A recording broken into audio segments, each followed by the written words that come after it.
대부분의 신제품이나 서비스는 경쟁 제품이 없는 도입 초기에는 독보적인 위치를 차지하며 높은 이윤을 향유하죠. 그러다 시간이 흘러 모방 제품이나 다양한 서비스가 출시되면서 결국 범용화의 덫에 빠지게 됩니다.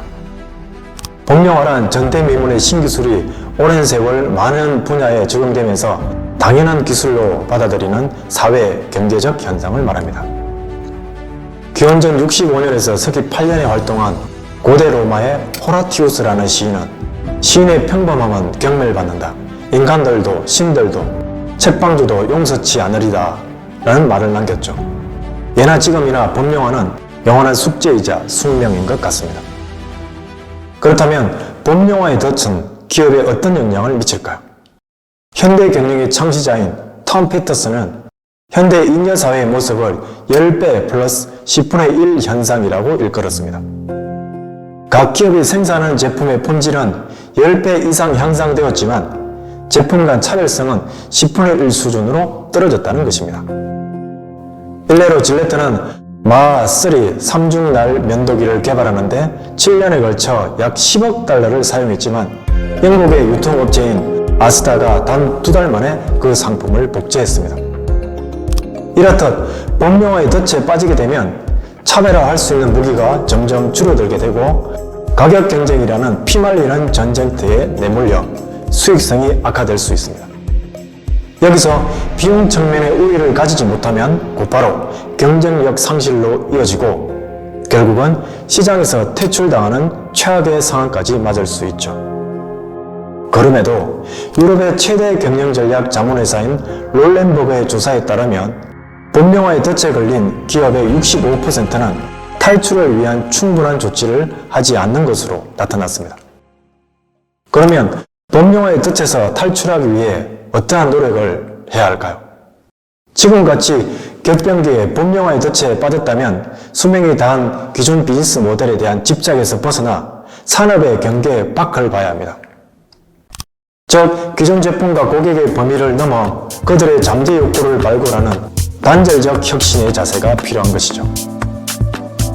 4차 산업혁명과 코로나19의 출현으로 산업의 경계는 불투명해지고 새로운 경쟁자들이 전혀 다른 분야에서 새로운 방식을 들고 등장하고 있습니다. 예를 들어 컴퓨터 기업이던 애플이 MP3와 스마트폰 시장에서 성공한 것은 맥킨토시가 아니라 아이튠즈와 앱스토어에 바탕을 둔 플랫폼 비즈니스 모델을 구축했기 때문입니다.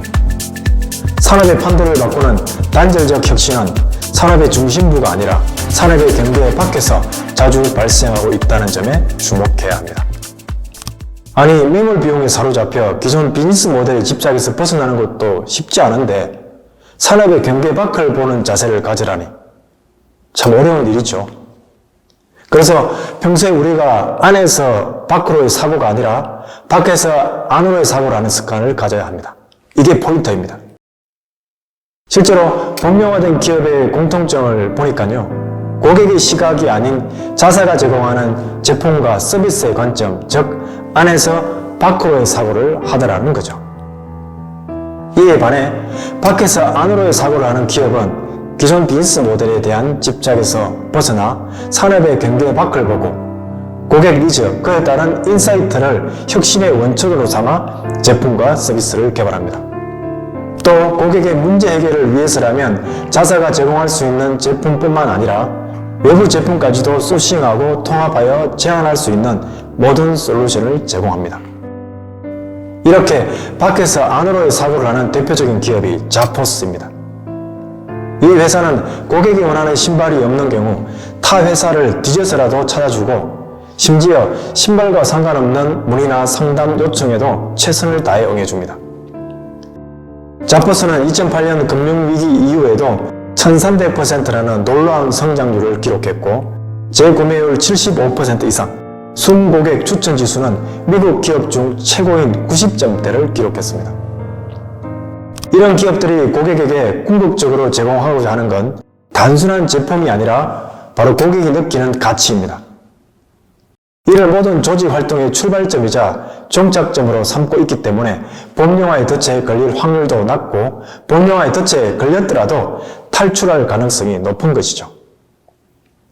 우리가 유념해야 할 포인트는 아무리 우수한 제품이나 서비스라 하더라도 본명화 가능성에 대한 지속적인 주의와 노력이 요구된다는 점입니다. 다음은 시장에서 원하는 영향력과 실행을 위한 노력의 정도에 따른 수준을 제시한 그래프인데요. 높은 실행력으로 시장에 대한 강력한 영향력을 행사하고 싶다면 비즈니스 모델을 수정하거나 전략적 포트폴리오를 조정해야 합니다. 푸른색의 영역이 탈본명화를 이뤄 잠재적 수익을 창출할 가능성이 높은 방법입니다. 우선순위의 선정과 적용은 현재 조직이 처해져 있는 본명화의 정도에 따라 달라질 수 있겠죠. 다만 실행을 위한 노력의 정도가 낮을수록 독점적이며 차별화되고 수익성이 좋은 제품으로 되돌릴 수 있는 가능성은 낮아질 수밖에 없겠죠. 미국 최대 모기지 회사인 페니메이의 CEO인 플랭클린 레인즈는 우리의 전략은 주택 대부분도 분용 상품에서 벗어나 차별화시키는 것이다 라고 말했습니다. 사실 새로운 고객 기반, 혁신적 제품의 제공과 차별화된 가치의 확장, 심지어 하나밖에 없는 독점적 솔루션마저도 영원한 경쟁 우위를 보장해주지 못합니다. 그러나 계속해서 밖에서 안으로의 사고를 바탕으로 시장의 변화를 읽고 고객의 니즈를 최대한 만족시키기 위한 노력을 해야겠죠. 변신의 노력을 거듭하는 기업이라면 벗어나지 못할 본명화의 덫도 없습니다. 우리는 이러한 기업을 Good to Great라고 부릅니다. 감사합니다.